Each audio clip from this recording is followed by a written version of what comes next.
I look at the principles that guide my architecture. They are derived from African traditional architecture. The first being light, the way I use light. In African traditional architecture, daylight was what was used. There was no electric light, so you had to make sure that your tasks could be lit by daylight. There were no dark buildings, there were no interiors that were dark enough that you couldn't see if it was meant for tasks. Daylight filtered into the buildings, either through courtyards in traditional Yoruba and Benin architecture, or through windows when you get to the north of Nigeria. It was clear the way they used the light. In the bedrooms you needed to sleep, there were tiny windows. You only entered the bedrooms at night. It was meant for sleeping and for other nocturnal activities. But then in the day, in the day, they had receptions of the grand Yoruba palaces in courtyards. They had porches where they received envoys. They had porches functioned like anterooms through which they filtered the visitors. These were light-filled grand spaces. You can still see the photos of the Portuguese envoys being received by the Oba of Benin. Light streams in.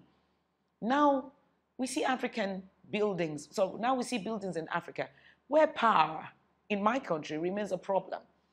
And the buildings are dark. The buildings have dark interiors during the day.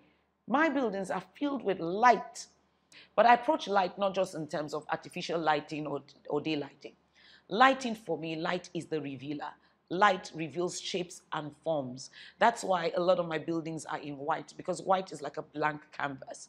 White allows you to see the shapes, the forms, and allows the building to take on the nature, the context of its environment through the diurnal and the nocturnal circles. Light. When I look at the Yoruba architecture, I see the use of the courtyard. Now, the courtyard had two things. The courtyard was about two things. It was for ventilation and for lighting. So these days when we don't necessarily, we have huge sheets of glass and we can have huge windows letting air. We don't need to use the courtyard in exactly the same way they used it in terms of stack ventilation to bring in the air.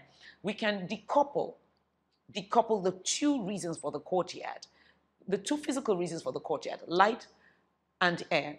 Bring in the air through the huge windows, but still make sure that but still make light the focal point of the buildings, people gathering in the light. Many of my projects, you find that there's an atrium in the gathering, there's an atrium in the places of congress or congregation. So people gather in the light. You can see it in Guiding Light Assembly, you can see it in the Rain Oil headquarters, you can see it in AD Studio. It is the use of light, the way Africans gather in the light. Light is a revealer. Light, we see because of light, and we see in a matter of light, shadows, negative spaces, and positive spaces.